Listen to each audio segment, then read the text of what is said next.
महाराष्ट्रातल्या पूर परिस्थितीवर सातत्याने आम्ही नजर ठेवून आहोत। सिंचन विभाग असेल, जिल्हा प्रशासन असेल, विविध राज्य असतील, यांच्याशी योग्य प्रकारचा समन्वय चाललेला आहे।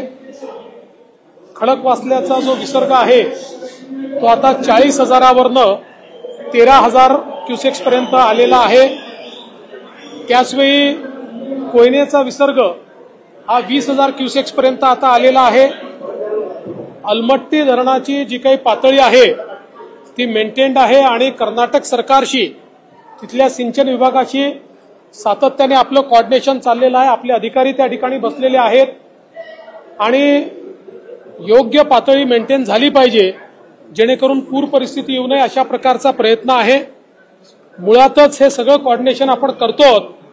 मात्र ज्यावेळी पाऊस हा एका वेळी खूप मोठ्या प्रमाणात पडतो त्यावेळी आपल्याला जो विसर्ग आहे तो वाढवावा लागतो आणि असा विसर्ग वाढवल्यानंतर काही प्रमाणात पूर परिस्थिती तयार होते। काल कोयनेमध्ये एका दिवसात 6 टीएमसी पाणी हे त्या ठिकाणी आल्यामुळे आपल्याला कल्पना आहे की विसर्ग मोठ्या प्रमाणात वाढवावा लागला होता। सगळ्या प्रकारे जिल्हा प्रशासनाला प्रत्येक गोष्ट त्या ठिकाणी सांगितली जाते, त्याची व्यवस्था उभी केली आहे। जिथे आवश्यक आहे तिथे जिल्हा प्रशासन अलर्टवर आहे। एनडीआरएफच्या टीम असतील, एसडीआरएफच्या टीम असतील, त्या अलर्टवर ठेवलेल्या आहे आणि या सगळ्या जो काही ही परिस्थिती आहे या परिस्थितीमध्ये आम्ही नजर ठेवून आहोत आणि कोऑर्डिनेशन आमचं चाललेलं आहे। प्रधानमंत्री नरेंद्र मोदी ने विजय दिवस के मौके पर अग्निपथ और अग्निवीर योजना को लेकर जिस तरीके से विपक्ष भ्रम फैला रहा है, इस पर प्रधानमंत्री नरेंद्र मोदी ने काफी तल्ख टिप्पणियां की है, उसको किस तरीके से देखते हैं सर?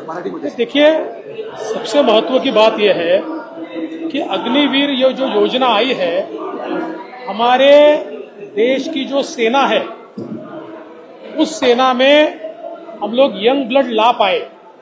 दुनिया की सेना की जो एवरेज एज है उससे ज्यादा हमारी सेना की एवरेज एज अगर रहेगी तो युद्ध के समय हम तकलीफ में आ सकते हैं। इसका विचार करते हुए इस योजना को लाया है और जो अग्निवीर है उनका सम्मान हो, उनको पूरे तरीके से हर प्रकार की सुविधाएं मिले, उनके आने वाले जीवन में भी कहीं उनको तकलीफ न हो, ये सारे विचार इसमें किए गए हैं।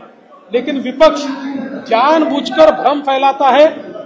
एक प्रकार से हमारे देश की सुरक्षा के साथ खिलवाड़ करने का काम ये जो चल रहा है उसी के ऊपर प्रधानमंत्री जी ने टिप्पणी की है। सर, उद्धव ठाकरेंचा उद्या वाढदिवस आहे, भावी मुख्यमंत्र्यांचे बॅनर दादरमध्ये लागले आहेत त्यांच्या नावाने, तुम्ही काय शुभेच्छा द्याल?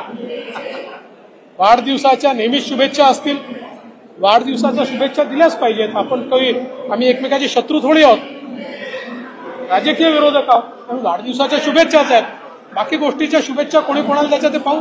त्या शुभेच्छा फक्त जनता देऊ शकते। कहना है कि उनकी जब सरकार आएगी तो ये अग्निवीर की जो योजना है उसको समाप्त कर रही है, क्योंकि ये सेना के साथ मजाक नहीं, युवाओं के साथ मजाक है।